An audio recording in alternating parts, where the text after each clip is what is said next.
할렐루야. 좋으신 예수님의 이름으로 사랑하는 오메가 교회와 비전 스테이션 해외에 있는 모든 지체들께 문안드립니다. 오늘 우리가 함께 나눌 말씀은 잠언 24장 말씀인데요. 오늘도 우리 새벽 이슬 같은 주의 청년들과 함께 인사하겠습니다. 우리 활짝 웃으면서 카메라를 뚫어지게 쳐다보면서 인사합시다. 시작. 샬롬.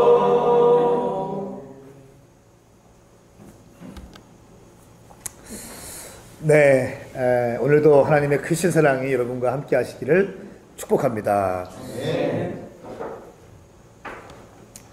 오늘 말씀은 1절과 2절 말씀 보시면 악인을 부러워하지 말고 그들과 어울리려고 하지 마라. 그 마음은 나쁜 일 할 것만 계획하고 그 입술은 악한 말만 한다 말씀하고 있습니다. 악인의 형통을 부러워하지 말라라고 하는 것입니다. 왜냐하면 그들의 마음은 나쁜 일과 그들의 입술은 재앙을 입에 물고 있기 때문이다 라고 말씀하면서 그들의 행위는 하나님의 저주를 불러들이기 때문에 악한 사람의 형통을 부러워하지 말라. 지금 잠깐 잘 되는 것처럼 보인다 할지라도 악인의 결국은 멸망입니다.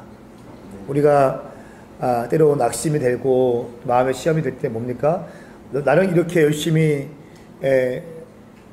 알바하면서 또 학교 다니면서 교회도 섬기고 기도도 하고 새벽 예배도 나오고 하는데 저렇게 자기 마음대로 살고 엉망으로 사는 사람들이 좀 잘 되는 걸 볼 때 우리는 좀 시험 들 때가 있죠. 사실은 이게 뭔가라고 하는 허탈감에 빠질 때가 있습니다. 그런데 악인의 형통함을 부러워하지 말라는 것입니다.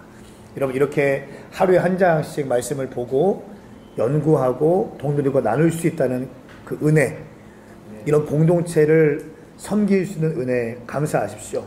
그러면서 말씀 앞에 머무를 수 있는 은혜를 주신 하나님께 감사하면 좋겠습니다. 자, 그리고 5절과 6절 말씀 보십시오. 지혜로운 사람은 강하고 지식 있는 사람은 더 강해진다. 너는 지혜로운 계책이 있을 때만 전쟁을 일으켜라. 좋은 자들이 많아야 승리할 수 있다라고 말씀하고 있습니다. 지혜는요, 그 국가를 강하게 할 수 있는 기초가 됩니다. 지혜가 있어야 되는 거예요. 그리고 명철은, 이 지식은 나라를 실제로 힘을 발휘할 수 있는 그런 동력이 됩니다.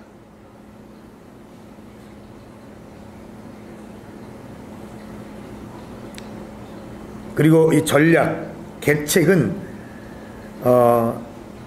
우리가 지혜 안에 있을 때 전쟁에서 이기는 전략이 나오는 거죠. 그래서 지혜, 지식, 계책, 이것은 다 하늘로부터 와야 됩니다. 힘과 돈과 또 어떤 병기보다 더 중요한 것은 지혜이다.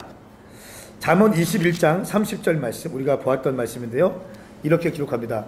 어떤 지혜나 깨달음, 계획도 여호와께 대항할 수 없다. 우리가 인간적인 지혜와 인간적인 깨달음과 지식이 여호와께 대항할 수 없다는 것입니다. 이 모든 지혜와 지식을 주시는 분은 바로 하나님이시다. 또 전쟁을 위해 말이 준비되어도 승리는 여호와께 달려있다.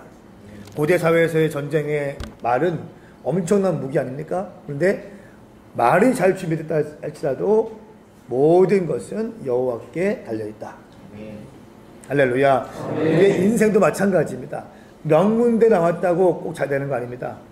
지방대 나왔다고 해서 꼭 안 되는 거 아닙니다.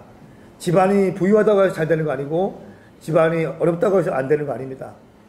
하나님이 함께 해주셔야 되는 것입니다.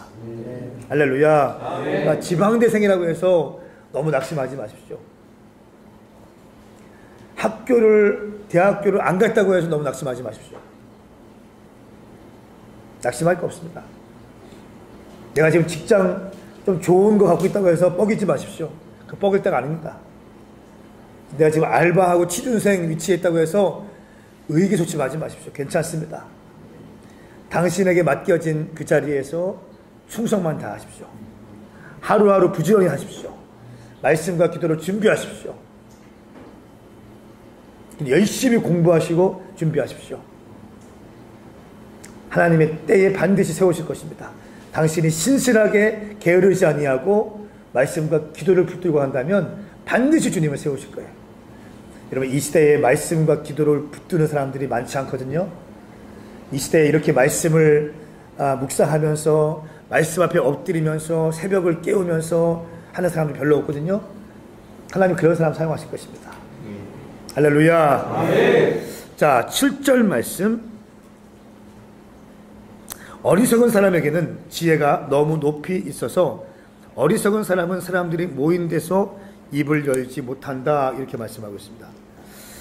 무슨 말인가 하면 이 미리 일어난 어리석은 사람들은 너무 세속적이고 하찮은 가치에만 관심이 많아서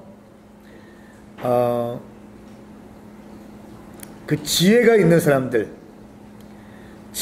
사람들이 모인, 장로들이 모인 그 곳에서 초청을 받아도 할 말이 없다는 것입니다.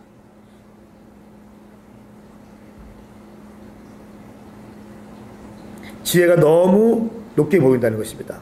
그래서 늘 술 마시고 농담 따먹기 하고 그렇게 시간을 보내죠.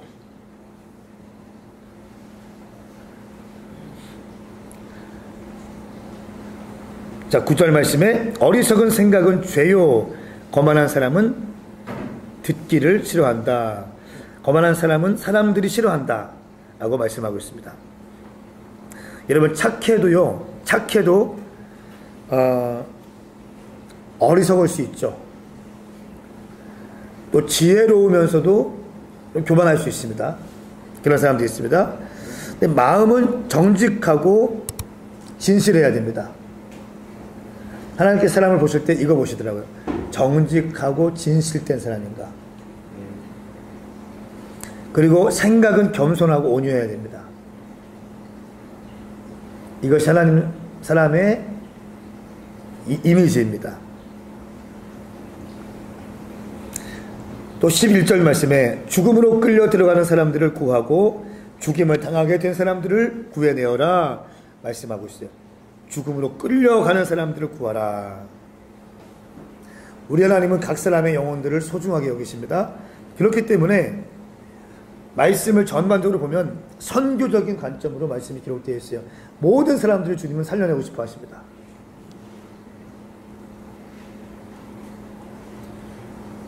또 13절과 14절 말씀에는 지혜가 주는 즐거움과 유익에 대해서 말씀하고 있습니다. 지혜는 너의 영혼의 달다.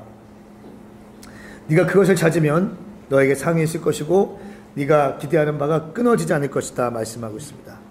지혜가 주는 즐거움과 유익이 있습니다. 우리 15절, 16절 말씀 함께 읽겠습니다. 시작.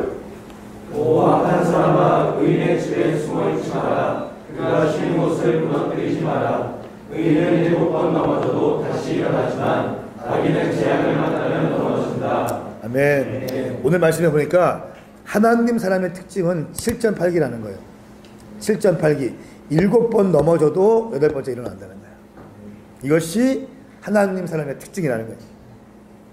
때로는 죄 때문에 넘어지기도 하고, 때로는 성품 때문에 넘어지기도 하고, 때로는 관계 때문에 넘어지기도 하고요. 때로는 말 때문에 넘어지기도 하고, 올무에 걸려서 넘어지기도 하고, 함정에 빠지기도 합니다.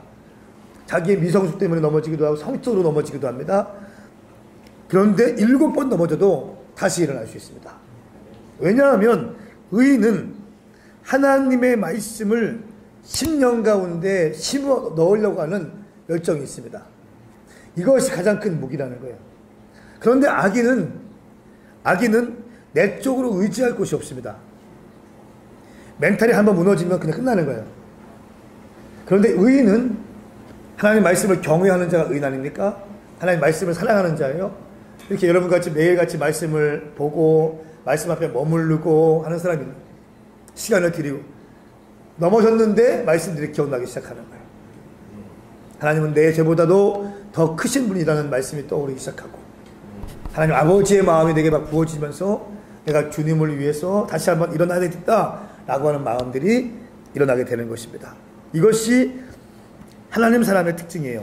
시편 37편 24절 말씀, 시편 37편 24절 말씀을 제가 좀 읽겠습니다.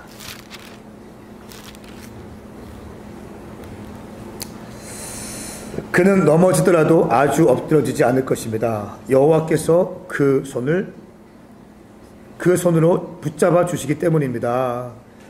넘어지더라도 아주 엎어지지 않는다. 왜?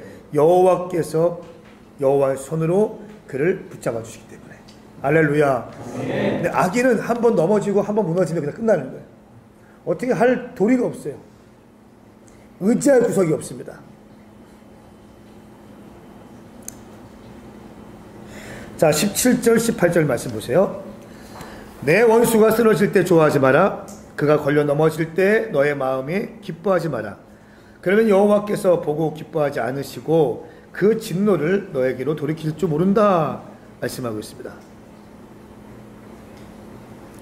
악인들이 넘어질 때 악인들의 불행을 기뻐하지 말라는 것입니다.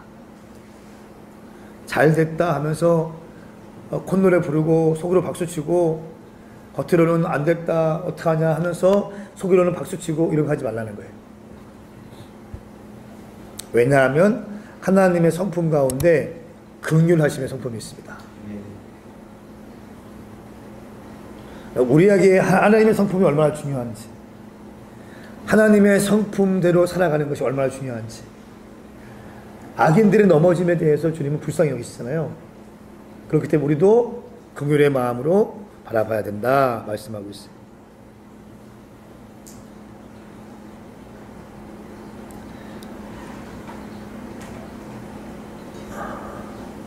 (19절) (20절) 말씀 시작. 악한 사람 때문에 조조해하거나 악인을 부러워하지 마라. 악한 사람은 세상에 없고 악인의 등불을 꺼져버린다. 아멘. 또 말씀하고 있어요. 악한 사람 때문에 초조해하지 말라. 무슨 말입니까? 악한 사람이 상대적으로 너무 잘하고 있어요.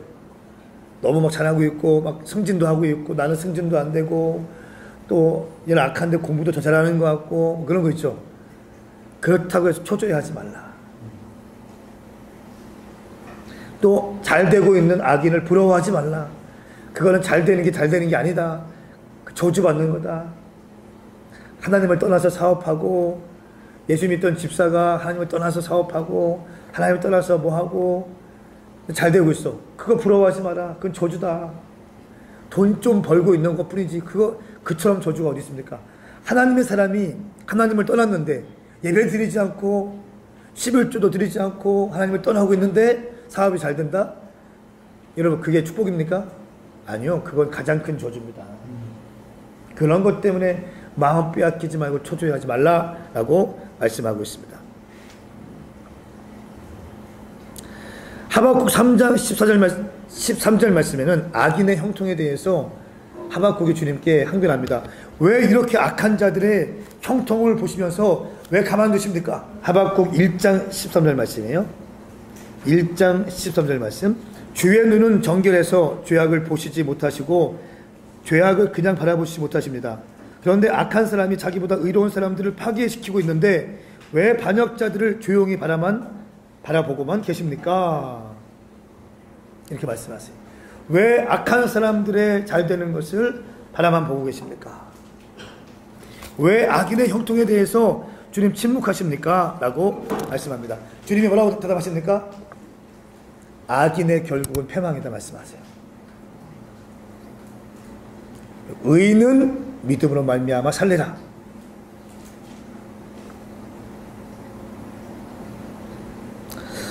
자, 21절 22절 말씀 보십시다. 잠언 24장 21절 22절 말씀 함께 읽겠습니다. 시작. 내 아들아 여호와의 왕을 경외하고 반역자들과 함께하지 말라. 이는 그런 사람들에게 갑자기 재앙이 닥칠 것이기 때문이다. 여호와 왕이 어떤 몰락을 가져다 줄지 알겠느냐. 아멘. 여호와와 왕을 경외하고 반역자들과 함께하지 말라 말씀하고 있습니다. 여러분 천사장이 하나님께 반역했고 마귀가 되었습니다. 아시죠? 하나님을 경배하고 찬양해야 될 천사장이 반역했고 반역에 동조하는 무리들을 데리고 나가서 반역의 군대를 만들었습니다. 그것이 마귀의 전부인데 반역은 사탄의 역사예요. 적어 놓으십시오. 반역은 사탄의 역사입니다.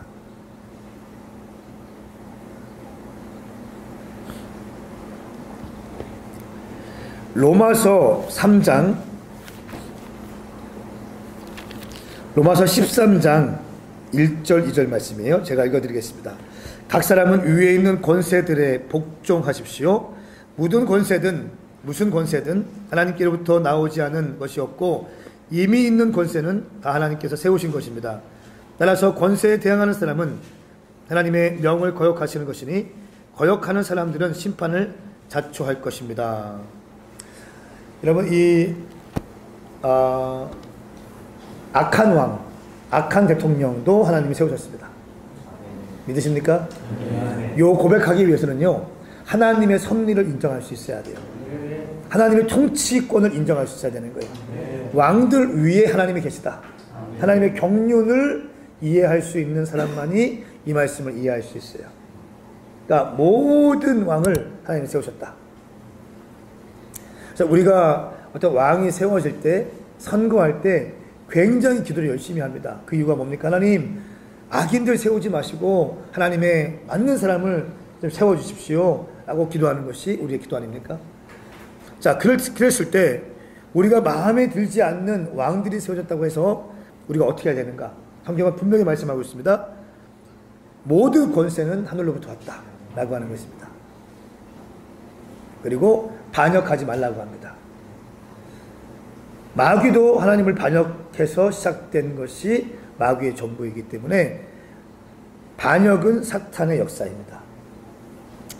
여러분들이 어디를 가든지요, 어느 다른 지역에 가서 다른 교회를 다니든지 또 가정이든지 여러분의 직장이든지 당신의 마음에 들지 않는다고 해서 반역하지 마십시오.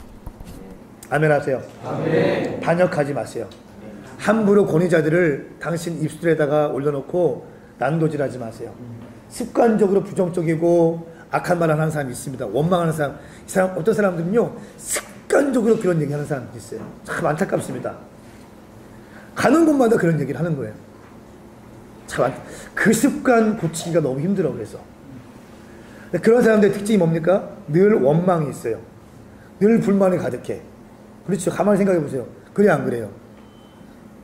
감정 기복이 심해. 또 생각해 보시라니까요. 안타깝습니다. 그런 인생 되지 마시고 감사하며 주님 나라 위해서 꿈꾸는 그런 인생 되시길 축복합니다. 이거는 굉장히 중요한 원리예요. 권세에 대해서 성도들의 취해야 될 태도가 있습니다. 첫 번째는 모든 권세는 하나님이 세우셨다라고 하는 거예요. 네. 교회의 지도자, 가정의 아버지와 어머니, 직장, 또 국가의 어떤 정치인들, 우리가 원치 않지만 참 악법을 지금 하고 있지만 하나님이 세우셨다라고 믿는 거예요. 아멘. 아멘. 하나님께서 행하실 일이 있는 거예요. 아멘. 두 번째는 하나님은 권위 질서로 세상을 통치하신다. 이것이 모든 성도들 가운데 정확히 있어야 됩니다. 하나님은 권위 질서로 세상을 통치하신다. 사람을 세우시고 그 사람에 의해서 통치하시기 원하신다. 그러면 세 번째, 권세자들이 타락하고 넘어졌을 때 하나님은 직접 권세자들을 심판하신다. 하나님이 직접 손대시면요 그것처럼 무서운 거 없습니다. 교회에서 목사님들이 잘못하면 성도들이 막 끌어내리고 이런 거 절대로 아닙니다. 주의 종의 잘못은요 하나님이 손대시는 겁니다. 그 진노, 그 맹렬한 진노를 감당할 사람들이 없어요. 아멘 하세요? 아멘. 이것이 하나님의 방법인 거예요. 네 번째는 우리는 그러므로 맡은 자리에서 공의와 자비를 실천해야 된다. 그러므로 우리는 맡은 자리에서 하나님 나라를 이루기 위해서 공의와 자비의 삶을 실천해야 된다는 것입니다. 자, 넘어갑시다. 27절 말씀 보십시다. 27절. 바깥 일을 다 해놓고 내 밭을 다 마무리한 후에야 집안을 세워라. 아무 이유 없이 내 이웃에게 불리한 증언하지 말고 내 입술로 속이지 말라 말씀하고 있어요. 바깥 일을 다 해놓고 너의 밭을 다 마무리한 후에야 집안을 세워라. 이거 어떻게 해석할 수 있을까요?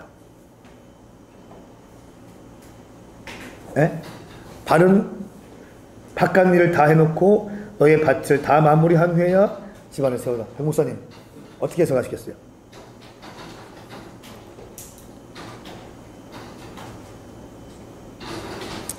일터에서 보세요. 일터에서 충성하라는 거예요.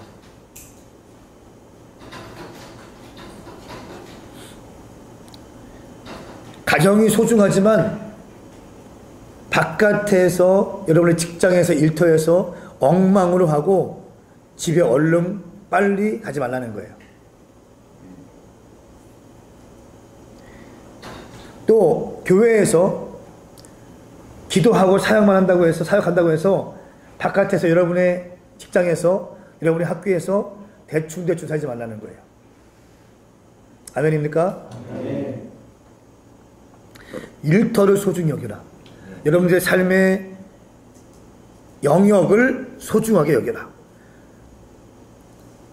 새벽 예배 나가야 된다고 해서 대충 그냥 숙제도 안 하고 이렇게 하지 말라. 내가 해야 될 것은 정확하게 마무리하라. 바깥 일을 다 해놓고 내 밭을 마무리한 후에야 집안을 세워라. 그리고 나서 가정도 돌보고 하는 거죠.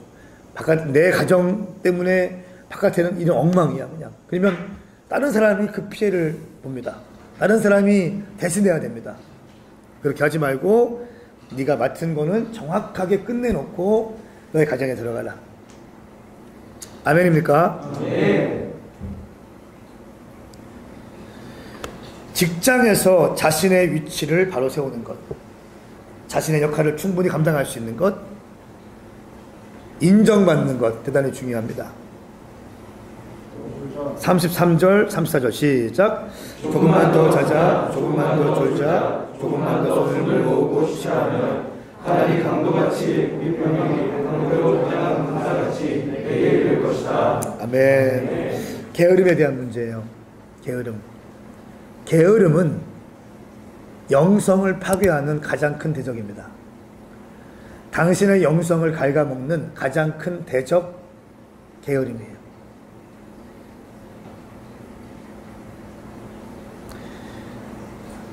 하나님의 일을 하는 사람은 절대로 게으르면 안 됩니다.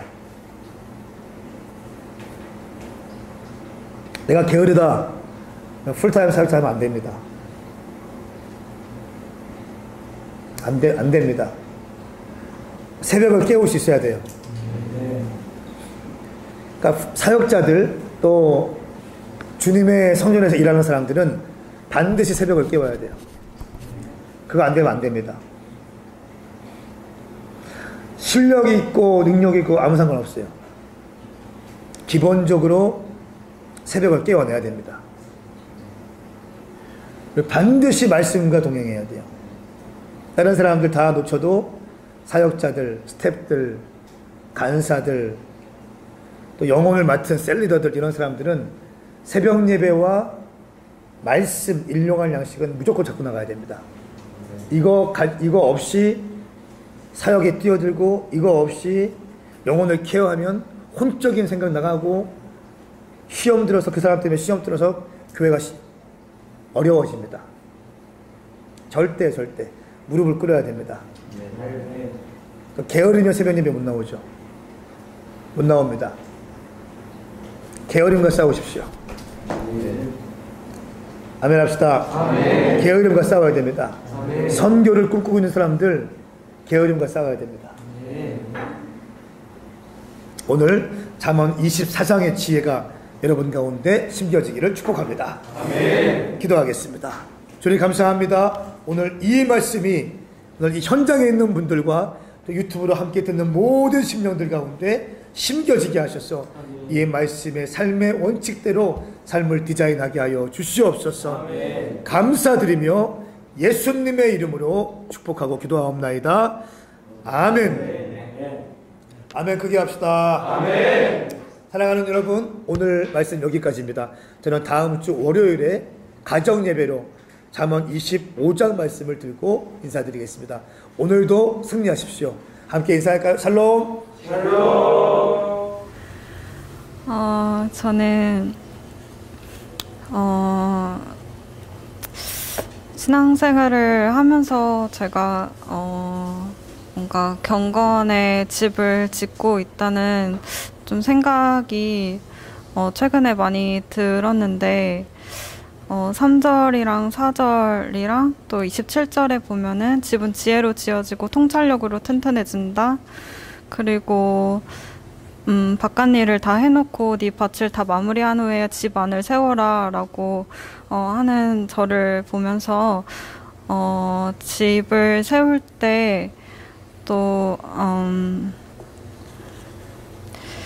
지혜는 잠언 말씀을 보면은 삶의 실질적인 열매를 맺게 하는 하늘의 섭리고, 또 통찰력은 때때로 부어주시는 또 직관적인 지식이라는 생각이 들면서, 또 삶의 열매를 맺기 위해서는 구원의 감격에 젖어서 그 현 상태를 유지하는 게 아니라 제게 주어진 책임감들을 저버리지 말고 제가 있어야 할 자리에 또 성실히 있으면서 또 말씀과 기도로 경건한 집을 계속 세워나가야겠다는 생각이